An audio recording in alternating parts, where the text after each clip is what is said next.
Hi అండి. పోలి పాడ్యం రోజు దీపారాధన అండి. ఒక టబ్బులో అయితే బోర్ వాటర్ అయితే పట్టి, దానికి పసుపు, కుంకుమ అయితే పెట్టి, నీళ్ళలో కూడా కాస్త పసుపు, కుంకుమ, అక్షంతలు, పూలు అలాగే డెకరేషన్ ఫ్లవర్స్ ఉంటే కూడా వేశానండి.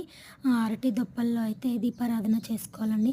ఈ పోలి పాడ్యమి అనేది ఎందుకంటే కార్తీక మాసంలో నెల మొత్తము ఎవరైనా వీలు కాని వాళ్ళు, హెల్త్ ఇష్యూస్ ఉండి చేయలేని వాళ్ళు ఏది ఉన్నా కూడా పోలి పాడ్యం రోజు చేస్తే మనకు నెల రోజులు చేసిన పూజా ఫలితం దొరుకుతుంది కాబట్టి, ఈ పోలి పాడ్యం రోజు దీపారాధన అయితే 33 ఒత్తులతో అరటి దొప్పల్లో అయితే దీపారాధన చేసి ఇలా వాటర్‌లో అయితే వదిలేస్తారండి.